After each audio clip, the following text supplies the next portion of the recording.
పైకి చూసి అందరూ చాలా రోజుల తర్వాత బైబిల్ ఓపెన్ చేసినట్టు అందరూ బైబిల్ ఓపెన్ చేశారు. చాలా సంతోషం. పిల్లరా, మన ధ్యాన గ్రంథంలో నుంచి లూకా సువార్త ఇందాక చెప్పిన మాటల నుంచి కొంత బాగా విన్నాం. 30 నిమిషాలు వాక్యం గ్రంథం పిల్లరా, క్రిస్టియన్ గ్రంథాలకి దీనికి ఘనత మా ప్రభావాలు కలుగును గాక. చిరుషి మీ అందరికీ మరోసారి వందలు వేస్తున్నాను. పిల్లరా, ఈ చిత్రణము చాలా మందికి లేదు, అయినప్పటికీ మా కృప, ఆయన కృప చొప్పున, ఆయన సంకల్ప చొప్పున మనం భద్రపరిచి సజీవం నుంచి భారత దేశంలో కూడా ఆయన విలువైన మాటలు ఆయన సన్నిధిని వచ్చి కృపరించాడు. దీనికి ఆయనకున్న గొప్ప మనసును బట్టి మనం ఎంతకాలం ఆయన స్తుతించిన, ఎన్ని ప్రార్థన చేసి ఆయన రుణం తీర్చుకోలేము. పిల్లరా, విలువైన మాటలు, ఆ వాక్య భాగానికి సంబంధించిన మాటలే కొన్ని మాటలు మనం చూద్దాం. పిల్లరా, ఈ లూకా సువార్తలో ఇక్కడున్న ప్రతి ఒక్క ప్యాసేజ్ కూడా వాక్య సందేశంగానే మనం మాట్లాడుకోవచ్చు. మనకున్న సమయంలోనే కొద్దిపాటి భాగాలు మనం జ్ఞాపకం చేసుకుందాం. పిల్లరా, ఇక్కడ 15వ అధ్యాయం 5వ వచనం నుంచి కొన్ని మాటలు మనం చూద్దాం. పిల్లరా, అపోస్తలులు మా విశ్వాసము వృద్ధి పొందించమని ప్రభువుతో చెప్పారంట. అపోస్తలులు అనగా 12 మంది శిష్యుల్ని దేవుడు ఏర్పాటు చేసుకుని వారికి అపోస్తలులు అని పేరు పెట్టేశారు. అపోస్తలులు అనగానే మనకు దాని ఇప్పుడు విశ్వాసం అన్నది అనగానే హెబ్రీ రాసిన కర్త పౌలు గారు మంచి మాట మాట్లాడతారు. 11వ అధ్యాయం 1వ వచనంలో విశ్వాసం అన్నది నిరీక్షింపబడు వాటి యొక్క నిజ స్వరూపమును అదృశ్యమైనవి ఉన్నామన్నటకు రుజువు అనేది దాని యొక్క వాక్య భాగం మనకు అర్థమవుతుంది. ఇప్పుడు అపోస్తలులు అనగానే మీరు ఒక మంచి మాట మాట్లాడారు. ఎవరు? శిష్యులు. ఇప్పుడు తర్వాత కొంతమంది ఏర్పరచబడ్డారు. ఈ రోజుల్లో కొంతమంది సేవకులు కూడా అపోస్తలుగా పిలువబడుతున్నారు. సో అపోస్తలులు అనగానే దాని సంక్షేప అర్థం కూడా మనకి ఏంటంటే వాక్య భాగం మనకు అర్థం అవ్వాల్సింది ఏంటంటే, యోహాను గారు బాప్తిస్మ కాలం మొదలుకొని యేసుక్రీస్తు వారు జన్మించి సువార్త చేయబడి చనిపోయి తిరిగి లేపబడి ఆయన అనేకులు కనపరిచిన ఈ సంవత్సరాలన్నీ ఇప్పుడు ఈ జీవితకాలం అంతా కూడా తెలియబడిన వారు అపోస్తలులుగా పరిగణింపబడ్డారు. అపోస్తల కార్యాలను మొదటి అధ్యాయం మనం చూస్తూ ఉంటాం. ఎవరయ్యా వారు అంటే అక్కడ ఇద్దరిని, అంటే ఆ తరంలో ఉన్న వాళ్ళు ఇద్దరిని బయటకు తీసుకొచ్చారు. అంటే ఇవన్నీ తెలిసిన వారు అపోస్తలులు ఒకటిగా లెక్కింపబడడానికి, యూదా తప్పిపోయాడు కాబట్టి దాంట్లో లెక్కింపబడడానికి ఇద్దరే దొరకారంట. అంటే ఎక్కడి నుంచి కాలం అంటే యోహాను గారి బాప్తిస్మ నుంచి యోహాను గారి కాలం మొదలుకొని ప్రభు అయిన యేసు చనిపోయి తిరిగి లేచిన కాలం కూడా అన్ని చూసిన వాడే ఉన్నారు, తెలిసిన వాడే ఉన్నారు. అలాంటి వారైతేనే ఈ అపోస్తలత్వంలో అర్హత సంపాదిస్తారని వారు గుర్తెరిగినప్పుడు యోగ్యులైన వారు ఎవరైనా ఉన్నారంటే ఇద్దరే దొరకారంట. అంటే అపోస్తలులు అనగానే ఈ కాలంలో కూడా బ్రతికిన వారై ఉండాలి. నిజంగా చెప్పాలంటే ఇంకో కొన్ని భాగాలు చూస్తుంటే అపోస్తలులు అంటే పంపబడిన వారని అర్థం అవుతుంది. దాన్ని బట్టి ఈ రోజున సేవకులు కూడా మనకు పిలువబడుతున్నారు. సో దాంట్లో మనం వెళ్ళట్లేదు కాబట్టి అపోస్తలులు ఈ 12 మంది శిష్యులు అంట ప్రభు దగ్గరికి వచ్చేసి ఒక మంచి మాట మాట్లాడుతున్నాం. మా విశ్వాసము వృద్ధి పొందించమని ప్రభుతో చెప్తున్నారంట. పిల్లలు, ఇంతకు విశ్వాసం అంటే మనకు బాగా తెలుసు. ఇందాక మనం అన్నాం కదా, విశ్వాసం అంటే ఉన్నమే అని నమ్మడం, లేని అని మనకు కనిపించేది ఆయన మాటల్ని బట్టి, మనకి ఇచ్చిన ఆధారాలను బట్టి, రుజువులను బట్టి అది ఉందా అని మనం నమ్ముతున్నాం. ఇప్పుడు తల్లిదండ్రులు బిడ్డ పుట్టగానే కొంతకాలానికి నాన్న దుబాయ్లో ఉన్నాడని చిన్నప్పటి నుంచి నేర్పిస్తుంటే, మా డాడీ దుబాయ్లో ఉన్నాడని ఫోటో చూపిస్తుంటే వాళ్ళ బీజం ఏర్పడుతుందని, మా పాప వస్తారు మా డాడీ వస్తారని ఎలాగైతే బీజం నాటపడుతుందో అలాగే మనం నిత్యత్వంలో వెళ్ళబోతున్నామని లేఖనాల ఆధారంగా మనకు జీవితంలో కలిగిన విషయాలను బట్టి, అద్భుతాలను బట్టి, సూచక్రియలను బట్టి, మనకు కలిగే ప్రతి జవాబును బట్టి, ప్రార్థనల ప్రతిఫలాన్ని బట్టి మనం నిరీక్షిస్తున్నాం. దేన్ని బట్టి? వాక్యాన్ని బట్టి. ఏముంది మనకు ఇప్పుడు రానున్న కాలంలో పరలోకం ఉంది, నిత్య రాష్ట్రం ఉంది, మనం విశ్వసిస్తున్నాం. ఆ విశ్వాసం అనేది ఎలా డెవలప్ అవుతుందంటే వినుట వలన కలుగుతుందంట. అదే కదా పిల్లలు, బేసిక్గా మనం అర్థమవుతుంది. అంటే ఈ మాటలన్నీ కూడా అపోస్తలులకు దేవుడు నూరి పోస్తున్నప్పుడు విశ్వాసం కలిగిందని మనకు అర్థమవుతుంది. విశ్వాసం కలిగింది. ఆ ఆదిమ కాలంలో చూస్తుంటే ప్రభుత్వ వారు పరిచయ కాలంలో ఉన్నట్లయితే కొన్ని పర్యాయాల్లో వారు ప్రార్థించినప్పుడు ప్రతిఫలం పొందినప్పుడు, వాటికి లోబడినప్పుడు, అంటే లోబడిన సందర్భాలు కూడా ఉన్నాయనుకోండి, లోబడినప్పుడు, జబ్బు నయం కానప్పుడు, దయ్యం విడిచిపెట్టి వెళ్ళినప్పుడు వారి అల్ప విశ్వాసులుగా పరిగణించాడు దేవుడు. పేతురు మునిగిపోతున్నప్పుడు కానీ, భయపడుతున్నప్పుడు కానీ, తుఫాన్ వచ్చినప్పుడు కానీ అల్ప విశ్వాసం, అంటే విశ్వాసంలో చాలా కోణాలు కనబడుతున్నాయి. ఇక్కడ ఏమిటంటే విశ్వాసంలో అభివృద్ధి కావాలనుకుంటున్నారు. విశ్వాసం కలగడమే చాలా గొప్ప విషయం, అంతే కదండి. పాస్ అవ్వడమే గొప్ప విషయం, దాంట్లో మెరిట్లో రావాలంటే ఇంకా చాలా కష్టపడాల్సిందే. వీరికి విశ్వాసం అంత ఈజీగా రాలేదు. ప్రభుని విడిచిపెట్టుకోవాలనుకున్నారు, వారు దూషిస్తున్నారు కానీ వీరు భయపడిపోయారు. అంతెందుకు శిలువ మరణంలో పేతురు సైతము ప్రభుని వెనుకంజ వేసి వెళ్ళిపోయిన సందర్భం మనకు బాగా తెలుసు. అందరూ చెదిపోయిన సందర్భం కూడా మనకు బాగా తెలుసు. అంటే ఆ విశ్వాసం ఇంకేంటంటే దృఢంగా లేదు, ఉందంటే ఉంది. అలాంటి విశ్వాసంలో అభివృద్ధి కావాలనుకుంటున్నారు. ఇంతటి విశ్వాసం కావాలంటారండి. ఆ విశ్వాసం లేకుంటే చాలా మంది అరణ్యంలో కూలిపోయారంట. అవిశ్వాసంతో పరిగణింపబడ్డారు. అలా విశ్వాసం కలిగిన వారే కానాను యాత్రలో సఫలీకృతులయ్యారు, సంపాదించుకున్నారు. అలాంటి వారిని మనకు ఎలా ఉన్నాడంటే ఈ తరానికి అవన్నీ కూడా దుష్టాంతాలుగా ఉన్నాయంట. అలా ఒకవేళ అవిశ్వాసంగా బ్రతికితేనంట మీరు కూడా నిత్యత్వం సంపాదించుకోలేరు. వారిని చూసి మీరు ఒక గుణపాఠాన్ని నేర్చుకోండి, వారి వల్ల మీరు బ్రతకడానికి మా కళ్ళ ముందు ఒక పాఠాలు పెట్టేశాడు దేవుడు. ఇవన్నీ కూడా ఆ రీతిగానే లిఖింపబడ్డాయి. కూడా శిష్యులకు నా కోరిక ఏంటంటే, అయ్యా ప్రార్థన నేర్పమంటే నువ్వు ప్రార్థన చేసావు, నేర్పించావు మాకు. అలా ప్రార్థిస్తున్నప్పుడు మాకు అద్భుతాలు చేసే వరాలను కూడా ఇచ్చేసావు కదా. అంతలోపే విశ్వాసంలో అభివృద్ధి కూడా కావాలనుకుంటున్నాడు పిల్లలు. మనం ఏదైతే సహవాసంలోకి వస్తున్నామో, రక్షణ అనుభవానికి వస్తున్నామో, అలాగే విశ్వాసంలో అభివృద్ధి దశలోకి వస్తున్నప్పుడు ఏంటంటే ఇంకా దాన్ని డెవలప్ చేసుకున్న స్థితిలో కూడా రావాలంటే పిల్లలు. అదిగా శిష్యులు కొరుకుంది. అలా ఉండాలంటే ఏం చేయాలంటే పరీక్షించుకోవాలంట. ఇంతకీ మనం కూడా విశ్వాసంలో కాదని పరీక్షించుకోవాలంట. కొరింథీయులకు రాసిన పత్రిక 2 కొరింథీయులకు రాసిన 11:5 అంటాడు. మార్చుకుని పిల్లలు మళ్ళీ ఇక్కడికి వచ్చేద్దాం. 2 కొరింథీయులకు రాసిన పత్రిక 11. ఎవరంట? సంఘానికి, కొరింథీ సంఘానికి చెప్తున్నారు. అలాగే మన సంఘాలకు కూడా దేవుడు చెప్పే మాటలు ఏంటంటే, మీరు విశ్వాసం గలవారై ఉన్నారో లేదో మిమ్మల్ని మీరే శోధించుకొని చూచుకోండి, మిమ్మల్ని మీరే పరీక్షించుకోండి. సరిపోతుందండి. అలా పరీక్షించుకోవాలంట. అప్పుడప్పుడు అల్ప విశ్వాసం మనలో కూడా వస్తుంది పిల్లలు. కొన్ని కార్యాలకు ప్రతిఫలం పొందుకున్నప్పుడు కానీ, మేలులు పొందుకున్నప్పుడు కానీ, కష్టాలు జీవితంలో ఎదురైనప్పుడు కానీ ఇంటే దేవుణ్ణి మనము మాట్లాడిస్తూ ఉంటాం, శోధిస్తూ ఉంటాం. మనం కూడా శంకిస్తూ ఉంటాం ఆయన మాటల మీద, ఆయనకున్న అంటే ఆలస్యాన్ని బట్టి, తీసుకున్న నిర్ణయాలను బట్టి, ప్రతిఫల కొద్దిగా ఆలస్యమైనప్పుడు కానీ. ఈ విశ్వాసంలో మనం కూడా విశ్వాసంలో ఉన్నామో లేదా అని పరీక్షించుకోవాలంట పిల్లలు. అలా పరీక్షించుకుంటేనే నిజంగా విశ్వాసం ఉందా లేదా అని తెలుస్తుందంట పిల్లలు. ఇలా పరీక్షించుకున్న వారు, అంటే అపోస్తలులు పరీక్షించుకున్నారు, వారికి విశ్వాసం ఉంది, అందులో అభివృద్ధి కావాలనుకుంటున్నారు. ఈ అభివృద్ధి ఎలా రావాలి? ఇప్పుడు పిల్లలు అనుకున్నారు స్కూల్కి వెళ్తున్నారు, పెద్దలు అనుకున్నారు ఇప్పుడు దుబాయ్కి వచ్చేసరికి ఇప్పుడు డబ్బులు ఎలా సంపాదించారు, ఇక్కడికి వచ్చిన తర్వాత వీసా ఎలా పొందుకోవాలి, ఇప్పుడు అంతేందుకు కెనడా వెళ్ళినా కానీ, యూఎస్ వెళ్ళినా కానీ, గ్రీన్ కార్డు కానీ, అక్కడ సిటిజన్షిప్ కానీ, ఇవన్నీ కూడా ప్రాసెస్ జరగాలని ఇప్పుడు ఏం చేయాలని అన్నప్పుడు ఇలాంటి ఫార్మాలిటీస్ అన్నీ ఉంటాయి, వెంటనే జరగాలి. ఇది అంత తొందరగా జరిగేది కాదని తీరా చెప్పేస్తారు. ముందు 5 years ఉండాలి, అప్లై చేసుకోవాలి. 10 years తర్వాత వారికి ఇష్టమైతే అప్రూవల్ వస్తుంది. అది కూడా గ్యారెంటీ లేదు. ఇప్పుడు మళ్ళీ న్యూ ప్రెసిడెంట్ వచ్చేసాడు, తుగ్లక్ లాంటి ప్రెసిడెంట్ వచ్చేసాడు. అది కూడా అవుతుందో లేదో అని చెప్పలేని పరిస్థితిలో ఉన్నారు. ఇవన్నీ కూడా ఏంటంటే అలాగే విశ్వాసం అభివృద్ధి పొందాలంటే ఇప్పుడు ఏం కావాలయ్యా అంటే కిందికి ప్రభు చెప్తున్న మాటలు అద్భుతం అనిపించింది కదా. చూద్దాం. ఎప్పుడు విన్న మాటలే కొన్ని మాట్లాడుతున్నాం కదా. ప్రభు గలవారైతే ఈ కమ్మలి చెట్టును చూసి నువ్వు వేళ్లతో కూడా పెగిలింపబడి సముద్రంలో నాటబడమని చెప్పినప్పుడు, అంటే ఇప్పుడు అభివృద్ధిలోకి వెళ్ళకంటే ముందుగానే ప్రభు చెప్తున్నాడు అంటే కొంచెం విశ్వాసం ఉంటే చాలండి. ఎంత విశ్వాసం అంట? అంత విశ్వాసం. అప్పుడప్పుడు అది పట్టుకోవడానికి చాలా దొరకవు పిల్లలు. అందుకని ఆ పోపులో పెట్టెలు చిన్న ఒక స్పూన్ కూడా ఒకటి ఉంటుంది, అదే చిన్నది పోపులో పెట్టే. అందులో ఇంకా మళ్ళీ చాలా చిన్న కప్పులు ఉంటాయి. ఆ కప్పులో ఒక చిన్న స్పూన్ ఉంటుంది, దేన్ని పట్టుకోవడానికి? ఆవు గింజలు పట్టుకోవడానికి. ఆవు గింజ అంత విశ్వాసం, ఆ ఒకే గింజ అంత విశ్వాసం అంట.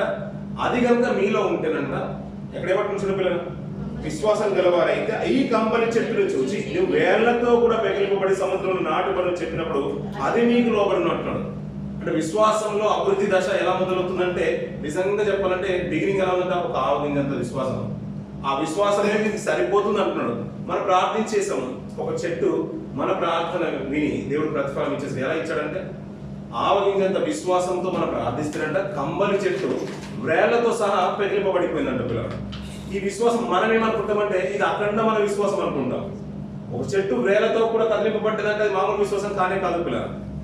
చిన్న ప్రార్థనకు మన జ్వరం తగ్గిపోయింది అనుకోండి, దేవుని ప్రార్థన విన్నవారు ఎన్నో కృతజ్ఞతలు చెల్లిస్తూ ఉంటాం.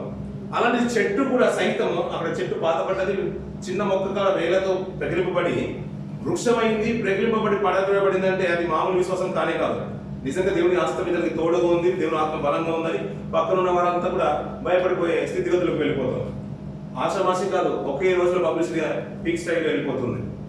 ఈ విశ్వాసం ఆవగింజంత విశ్వాసం ఉంటేనంట ఈ కమ్మరి చెట్టు సైతము వేలతో పగిలింపబడుతుందంట. ఆ విశ్వాసం అంతటితో ప్రారంభమవుతుంది. ఆ విశ్వాసానికి అంత బలమైన కార్యాలు జరుగుతాయి. అలాంటి మీరు ఎలా చెప్తున్న చూడండి పిల్లలు, దున్నువాడు గాని మేపువాడు గాని మీలో ఎవరికైనాను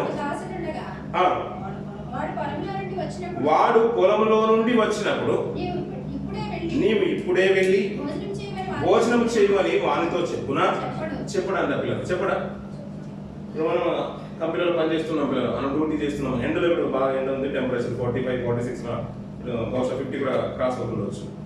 ఇప్పుడు అలా పనిచేస్తున్నాం, మనం ఎండలో పనిచేస్తున్నాం అనుకోండి, ఇండోర్ కాకుండా అవుట్డోర్లో పనిచేస్తున్నాం. అప్పుడే బాస్ ఇలా వెళ్తున్నాడు, మేడం ఇలా వెళ్తుంది, మనం ఎండలో పనిచేస్తున్నాడు, వెళ్ళరా రూపలకి వెళ్ళి కూర్చో, ఏసీలో కూర్చోని అంటారు. ఎందుకు కాదండి? కనికరం లేదంటారు వాళ్ళకి. మరీ ఇంత కనికరం లేదండి. ప్రొద్దున 4 గంటలకు పనికి వెళ్ళిపోయి మిట్ట మందిని ఎండలో పనిచేసిన కనికరం లేకుండా ఇలా నిర్ణయాలు మాట్లాడడం మంచిది కాదు కదండి. కనీసం కనికరం చూపి మానవత్వం చూపించి నువ్వు ఏసీలో వెళ్ళరా, నేను కార్లో మంచి కూలింగ్ వాటర్ ఉన్నాయి అది కూడా ఇస్తానని చెప్పొచ్చు కదండి. అలా చేస్తే దేవుడు ప్రతిఫలం ఇస్తాడు కదా, అలా పరామర్శిస్తే దేవుడు ప్రతిఫలం ఇస్తాడు కదండి. అలా కాదంట పిల్లలు, దున్నువాడే గాని మేపువాడే గాని మీలో ఎవరికైనా ఒక దాసుడు ఉండగా వాడు పొలంలో నుండి వచ్చినప్పుడు, పొలంలో నుంచి ఎందుకు వస్తారు వాళ్ళు? పని చేసి వచ్చిన తర్వాత వాడిని చూసంట దాసుడు అంటే యజమాడు దాసుడు ఏమంటాడో చూడండి పిల్లలు, నీవు ఇప్పుడే వెళ్ళి భోజనం చేయమని వానితో చెప్పునా? అంటే పని చేసి వచ్చిన వాడిని నువ్వు రెస్ట్ తీసుకున్నా అని చెప్తారు ఎవరన్నా? చెప్పరండి. మీకు అలాంటి మనసు లేదండి? ఉందా లేదండి? ఉందా లేదా? అందరూ ఇప్పుడు మన ఒక కంపెనీలో కానీ ఒక ఇంట్లో కానీ అందరూ ఏదో వర్క్ వెళ్తున్నా కదండి, మన కష్టం చూసి చాలు చేసింది చాలు నేను రెస్ట్ తీసుకుని అంటారండి. రేపటి నుంచి నువ్వు రావద్దు, నీకు వచ్చే సాలరీ మనం ఇచ్చేస్తానంటారు. ఇదైతే ఒప్పుకోరు కదా పిల్లలు, సార్లు ఇక్కడికి వచ్చే దగ్గర ఒప్పుకోరు. చెప్పునా అంటే చెప్పడంట పిల్లలు. అంటే అంత కఠినంగా ఉంటారంటే అది కఠినంగా అనుకోవట్లేదు, అది ఏమంటామంటే మనము అది అగ్రిమెంట్ అనుకుంటాం. మనం కట్టుబడే వచ్చేసాం. దాసుడితో యజమాని ప్రవర్తించే తీరు అలాంటిది అంటున్నాడు. కింద చూడండి పిల్లలు, అంతేగాక నేను భోజనము చేయుటకు ఏమైనాను సిద్ధపరిచి నడుము కట్టుకొని నేను అన్నపానములు పుచ్చుకుని వరకు నాకు పరిచారము చేయము, అటు తర్వాత నీవు అన్నపానములు పుచ్చుకొని వచ్చునని వానితో చెప్పును అంటున్నారు. అంతే కదండి, మనం అంతా హార్డ్ వర్క్ చేస్తున్నాం కదా, కంప్లీట్ చేసి వచ్చి బాస్ చూసారు అనుకోండి, ఎండలో పని చేసినా పర్లేదు కదా, కంప్లీట్ చేసి వచ్చి త్వరగా అయిపోతే నీకు ఇంకో వేరే పని ఇస్తారంటాడు. అంతే అంటాడు కదండి. ఎందుకంటే 2 సంవత్సరాలు మనం అగ్రిమెంట్ చేసుకున్నాం వాళ్ళతో, ఇంట్లో పైన కానీ ఎవరైనా కానీ సీరియస్ అయితమైనా కానీ ఒక పనికి వెళ్తున్నప్పుడు ఇది అయిపోయిందా, తొందరగా అయిపోయిందా, అలాగే తొందరగా వెళ్ళిపోయినారు, ఇది కాకపోతే ఇంకొక పని ఉందంటారు. అలా చెప్తారు కదా. ఇప్పుడు నువ్వు ఇప్పుడే పని చేసి వచ్చావు కదా, నువ్వు కాళ్ళు చేతులు అడుగు, నేను భోజనం సిద్ధపరుస్తున్నాను అంటే నేను భోజనం రెడీగా ఉన్నాను, నాకు భోజనం పెట్టు, నేను తిన్న తర్వాత. ఇప్పుడు అంతవరకు పని చేసింది ఎవరు? దాసుడు పని చేశాడు. యజమాని ఏం చేశాడు? ఇప్పుడు బయటికి వెళ్ళి వచ్చేసాడు అంతే, ఇంకేం లేదు అక్కడ. పనికి వెళ్ళినవాడు, పొలంకి వెళ్ళినవాడు, దున్నినవాడు దాసుడు. అతను తీర పని అంతా కూడా పూర్తి చేసుకొని సాయంకాలం ఇంటికి వస్తూ ఉంటే యజమాని అంటే మాట వచ్చావా, రా తొందరగా వచ్చేది, అప్పటి నుంచి ఆకలిగా ఉన్నాను. ఇప్పుడు ఆకలి పడాల్సింది ఎవరు? పనివాడు ఆకలి పడాలి, దాసుడు ఆకలి పడాలి. కానీ యజమానికి ఆకలిస్తుందంట. వచ్చిన నీ కాళ్ళు కడుక్కొని నాకు భోజనం పెట్టు, నేను తిన్న తర్వాత నువ్వు తిను. ఇప్పుడు ఇంతకు ఇక్కడ దాసుడు ఎవరు, యజమానుడు ఎవరు? ఏమండి, దాసుడు ఎవరు, యజమానులు ఎవరండి? దాసులు ఎవరు, యజమానులు ఎవరు? ఇప్పుడు అదే మేము మత్తయి సువార్త అయిపోయి, ఇప్పుడు మార్కు సువార్త అయిపోయింది, ఇప్పుడు లూకా సువార్త కూడా అయిపోతుంది. ఇంతకీ దాసుడు ఎవరు, యజమానులు ఎవరు? ఈ వాక్య భాగం అర్థం అవడానికి దాసులు ఎవరు కాదు, మనమే అండి. యజమానులు ఎవరు? దేవుడు, మన ప్రభువు, రక్షకుడు. ఆ తండ్రితో మాట్లాడుతూ సంభాషణ గురించి మాట్లాడుతూ, అంటే విశ్వాసంలో అభివృద్ధి పొందాలంటే ఇవి ఆవగింజంతో ఉంటే చాలు, నువ్వు బలమైన కార్యక్రమాలు చేస్తూ ఉంటావు. ఇంకా నువ్వు అభివృద్ధి గురించి ఆలోచించాలంటే ఎలాంటి కార్యక్రమాలు చేయాలో చెప్తున్నాడు ప్రభువు, అపోస్తులతో చెప్తున్నాడు. అందుకనే వారు తీసుకున్న నిర్ణయాలు కానీ, వారి పనితీరులు కానీ, వారి పరిచయం కానీ అద్భుతం, వారితో కంపేర్ చేసుకోవడానికి కూడా, వాళ్ళని పేర్లు పెట్టుకోవడానికి కూడా మనం సరిపోము. ఆ మాట అర్థం కాక ఇప్పుడు కొత్త పేర్లు వచ్చేసాయి. కానీ ఆ వారి తీరు ఏంటంటే, ఇప్పుడు చరిత్రలో మనం చూసుకున్న వారి పాఠ్య పుస్తకాలలో మనం నేర్చుకుంటున్నాం వారు తీసుకున్న నిర్ణయాలు బట్టి. ఎందుకంటే వారి విశ్వాసం అంత పీక్ దశకి వెళ్ళిపోయింది. ఆ వారితో మాట్లాడుతూ ఏంటంటే, దాసులతో యజమాని ఎలాగైతే ఉంటాడో అలా మాట్లాడుతూ కిందికి వాంఛన పిల్లగా, దాసుడు ఆజ్ఞాపింపబడిన పనులు చేసినందుకు వాడు దయచూపినని వాడిని మెచ్చుతాడా? ఇప్పుడు అందరూ కంపెనీలో బాస్ ఏమంటాడు, ఫోర్మెన్ ఏమంటాడు, ఇంజనీర్ ఏమంటాడు, ఇది నీ డ్యూటీ, దీనికి సాలరీ వస్తుంది అంటాడు అంతే. లేదు ఈరోజు బాగా కష్టం చేస్తాను, నువ్వు రేపు ఆఫ్ అవ్వాలంటే కాదు, నువ్వు 8 hours నువ్వు డ్యూటీ చేసావు, అందులో నీకు 1 hour రెస్ట్ కూడా వచ్చేసింది. అవన్నీ మాట్లాడుతూ ఉంటారు పిల్లలు. అది ఒక అగ్రిమెంట్ ప్రకారంగా నీ డ్యూటీ నువ్వు చేయాల్సిందే, ఇది నీ పార్ట్ ఆఫ్ డ్యూటీ అని మాట్లాడుతూనే ఉంటుంటారు. అలాగే దాసుని మెచ్చుతాడా? అటువల్లనే ఎవరి వల్లనే? దాసుల వలనే మీరును మీకు ఆజ్ఞాపింపబడిన అన్ని చేసిన తర్వాత మేము నిష్ప్రయోజకులమైన దాసులము, మేము చేయవలసినవే చేసి ఉన్నామని చెప్పాను. ఇప్పుడు అలా చెప్తే ఏమైపోతుంది అన్నట్టు? మీరు మర్చిపోయారు ఏం చదువుకున్నాము? 10వ అధ్యాయం 5వ వచనం. మా విశ్వాసము వృద్ధి పొందించమని ప్రభుతో చెప్పగా ప్రభు చెప్తున్న మాటలు. అయ్యా మీ విశ్వాసము కొంచెంలో ప్రారంభమైంది అనుకోండి, ఆవగించంత విశ్వాసం ప్రారంభమైతే అలాంటి ఆవగించంత విశ్వాసానికి బలమైన కార్యక్రమాలు చేస్తారు కదా. మీరు అభివృద్ధి దశ కోరుకుంటున్నారు కాబట్టి అభివృద్ధిలోకి వెళ్ళాలంటే పని అంతా చేసిన తర్వాత యజమానుడు మళ్ళీ మిమ్మల్ని చూస్తూ ఉంటే రెస్ట్ తీసుకోమని చెప్పడు, మిమ్మల్ని మెచ్చుకోడు. మెచ్చుకోకుండా కానీ ఇంకా పని ఉందని మళ్ళీ ఎలాగైతే పని అప్పచెప్తాడో అటువలనే మీరును మీకు ఆజ్ఞాపింపబడినవన్నీ చేసిన తర్వాత మేము ప్రయోజకులమైన దాసులం అంటున్నాడు. ఏమంటున్నాడు అంటే ఎందుకు పనికిరాని దాసులమని మేము చేయవలసినవే చేసి ఉన్నాం అంటే అంటున్నాడు కదా. ఇది మీ డ్యూటీ అన్నట్టుగా దాని కొరకే మేము కమిట్ అయ్యి దేవుళ్ళకి వచ్చేసాం, అదే తీర్మానం తీసుకుని వచ్చాము, అందుకనే వచ్చేసాం. కాబట్టి మేము ఇవన్నీ చేసిన తర్వాత కూడా మేము ఏదో ఒక ఫిక్స్ స్టైల్లో వెళ్ళిపోయాము. మేము లార్డ్స్ ని అప్పుడప్పుడు అంటూ ఉంటారు కదా, అయ్యారు మీరు లార్డ్స్ అని అంతగా ఆలోచించొద్దు అని అంటున్నారు. నిజమే కదా, మన ప్రభువులం అనుకోవద్దంట, మందకు మాదిరిగా అనుకోవాలంట. అందుకని దున్నువాడే కానీ ఇంకేమంటున్నాడు, మేపువాడే, ఎవరైనా కానీ, గాయకుడే కానీ, ప్రార్థన పరువాలే కానీ, సేవకులే కానీ, ఎవరైనా కానీ, వాయిద్యాలు వాయించేవారే కానీ, ఎవరైనా కానీ పనులన్నీ చేసిన తర్వాత, అన్నీ చేసిన తర్వాత మళ్ళీ దాసుడు అంటే యజమానుడు దాసుడికి ఏమైనా పని చెప్తే అది కూడా చేసిన తర్వాత ఒకవేళ మనల్ని మెచ్చుకునే వారు ఎవరు ఉన్నా లేకపోయినా చివరికి అనుకోవాలంట అన్నీ చేసిన తర్వాత మేము నిష్ప్రయోజకమైన దాసులం. మనం అలా అనుకుంటామండి, మేము అది చేసాము, ఇది చేసాము, అంత చేసాము, ఇంత చేసాము, సో మేము గుర్తింపే రాలేదనుకుంటాం. అది మన నేచర్, క్రైస్తవ నేచర్. అలా ఒకవేళ విశ్వాసంలో అభివృద్ధి చేసే కావాలనుకుంటే శిష్యులతో చెప్తున్న మాట, మీకు అలా కావాలనుకుంటే చిన్నగానే ప్రారంభమవుతుంది అందరిలో విశ్వాసము. ఒకవేళ పీక్ స్టేజ్కి వెళ్ళిపోవాలంటే, ఫైనల్ స్టేజ్కి వెళ్ళాలంటే అన్నీ చేసిన తర్వాత, అంత నెరవేర్చిన తర్వాత, యజమానుడు చెప్పే ప్రతి మాట నెరవేర్చిన తర్వాత, అయ్యా మేము ఎందుకు పనికిరని దాసులము, ఇంకేమైనా చేయవలసింది ఏమైనా ఉంటే చెప్పయ్యా మేము చేస్తాము అని అన్నట్టు. అలాగంగా ఒప్పుకుంటే మీ విశ్వాసము పరిపూర్ణ దశలోకి వెళ్ళిపోతున్నారు పిల్లలు. ఏమండి మనందరికి ఇప్పుడు అదే దశ కావాలి కదండి, అందరికీ అదే దశ కావాలి. ఒక పని చేసిన తర్వాత మీరు మంచి పని చేసాము, మేము గొప్పగా అతిశయించుకోవడానికి లేదంట. మనం అతిశయించాల్సింది దేంట్లో అతిశయించాలంట? దేవుని అందే, ప్రభునందే అతిశయించాలంట పిల్లలు. అందుకనే మనం ఎన్ని నీతి కార్యాలు చేసినట్ట, మన నీతి కార్యాలు ఒక పశ్చాత్తాపంతో మంచి మాట మాట్లాడతారు భక్తులు పాత నిబంధన గ్రంథంలో. మన నీతి కార్యాలన్నీ కూడా ఆయన దృష్టికి ఎలా ఉన్నాయంట? మురికి గుడ్డల్లా ఉన్నాయంట పిల్లలు. అంటే మనం చేసేది ఏది కూడా సరిపోదు అంటాడు. ఇంకా యోగుతో వాళ్ళ స్నేహితులు మాట్లాడుతూ ఉంటారు, మనుషుడు దేవుని దృష్టికి పవిత్రుడు కాగలడా, నిర్దోషస్తుడు కాగలడా, అసలు సాటిగా నిలబడగలడా, నరమాత్రుడు ఎందుకు పాత్రుడు అవ్వగలుగుతాడు ఆయన దృష్టిలో? అంటే అంత పశ్చాత్తాపం కనుక ఒక విశ్వాసంలో ఉంటే దేవుని కోణం ఎలా ఉంటుందంటే, అంటే మనిషి కోణంలో ఆలోచిస్తూ ఉంటే నిజంగా దేవునితో మనం సరిసమానం కాము. కానీ దేవుడు ఏమనుకున్నా అంటే అలాంటి తగ్గింపు స్వభావం, అలాంటి పశ్చాత్తాప స్థితి కనుక ఒక విశ్వాసులు కనుక ఉంటే అతను ఏమనుకున్నా అంటే, ఒక మంచి మాట పిల్లలు ఈ దీనికి ఇలా ఉంచుకుని పిల్లలు లూకాసు వార్త 12వ అధ్యాయం 35వ వచనం ఉంచుకొని మాట్లాడుతున్న పిల్లలు,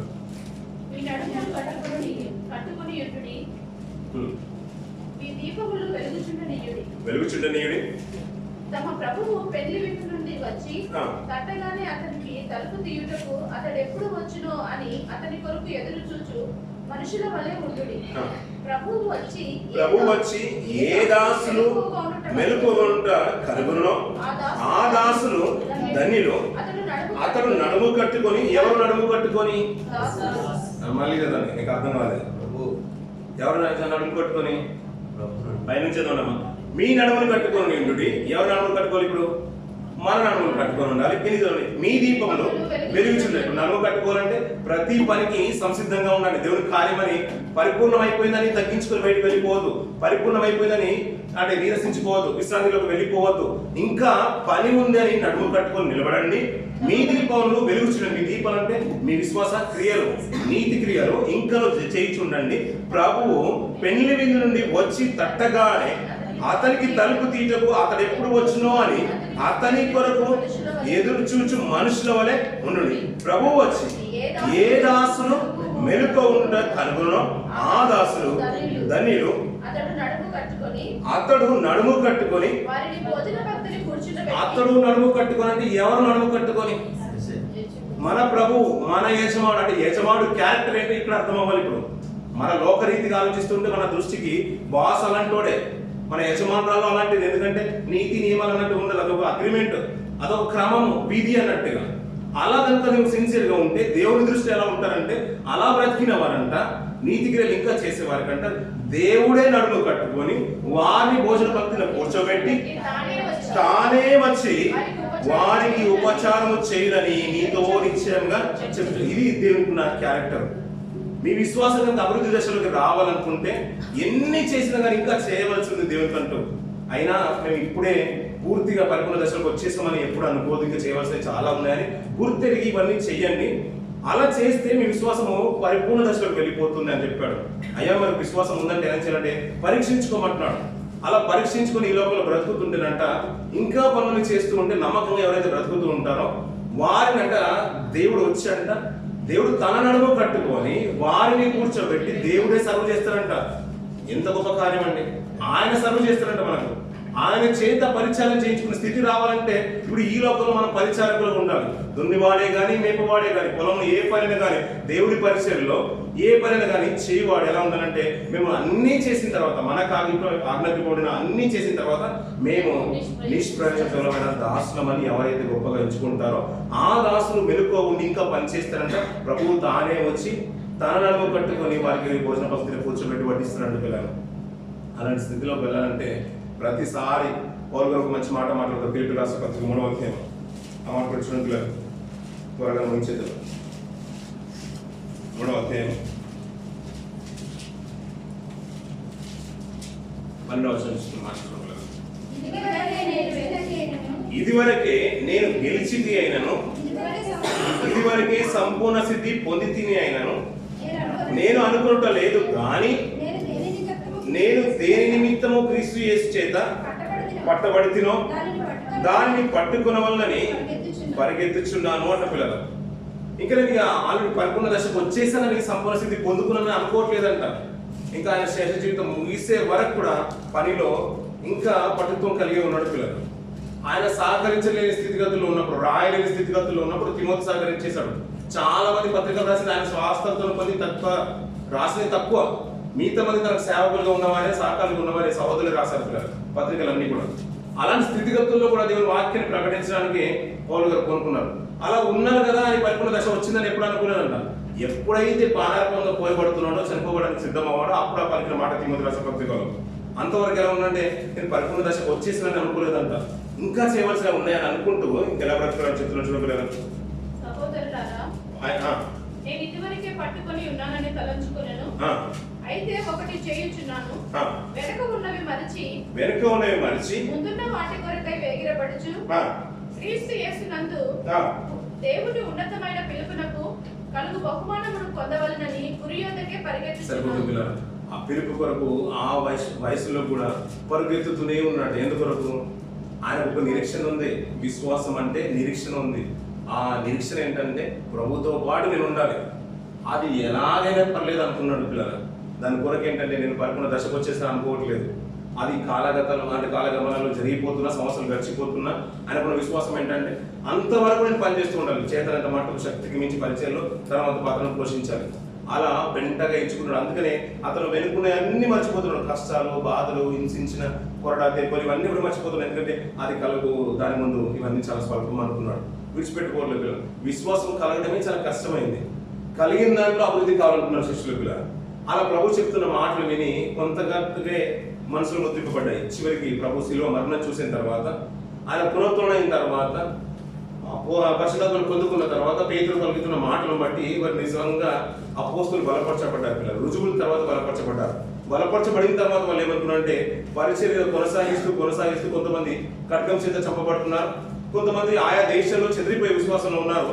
అలాంటి వారు పత్రికలు రాస్తూ వారు ఎలా అనుకున్నారో ఒక మంచి మాట చూడండి పిల్లలు. రోమిల్ రాసిన పత్రిక 1వ అధ్యాయం మొదటి 2 వచనాలు చూడండి. అలాగే ప్రకటన గ్రంథం మొదటి 2 వచనాలు. ఏమనుకున్నాడు ఆయన? యేసుక్రీస్తు దాసుడు అనుకుంటున్నాడు పిల్లలు. యూదా రాసిన పత్రిక వచ్చిన పిల్లలు. అలాగే యాకోబు రాసిన పత్రిక 1వ అధ్యాయం 1వ వచనం, పేతురు రాసిన పత్రిక 2వ పేతురు రాసిన పత్రిక 1వ వచనం. యేసుక్రీస్తు దాసులను సరిపోతుంది పిల్లలు. పేతురు రాసిన పత్రిక దాసులను కదా పిల్లలు. యోహాను రాసిన ప్రకటన గ్రంథము 1వ వచనం, తన దాసులకు కనపరచుటకు దేవుడు ఆయనకు అనుగ్రహించబడిన ప్రత్యక్షత ఈ సంగతి త్వరలో సంభవింపనై ఉన్నవి. ఆయన తన దూత ద్వారా వర్తమానం పంపి తన దాసులైన యోహానుకు వాటిని సూచించారు. సరిపోతుంది పిల్లలు. వాళ్ళందరూ అనుకున్నది ఏంటంటే మేము దాసులమే, మేము శిష్యులము అని గొప్పగా ఎంచుకోవట్లేదు. 12 మంది శిష్యులం కదా, పరిచయలో చాలా ఉన్నది కదా అని అనుకోలేదు పిల్లలు. ఎందుకంటే అన్ని చేసి తర్వాత పత్రికలు రాస్తున్నారు. ఇప్పుడు వెళ్ళడానికి ఆస్కారం లేదు. యోహాను గారు పద్మసు దీపంలో పరవాసి ఉన్నప్పుడు రాసిన పత్రిక, పేతురు గారు పత్రిక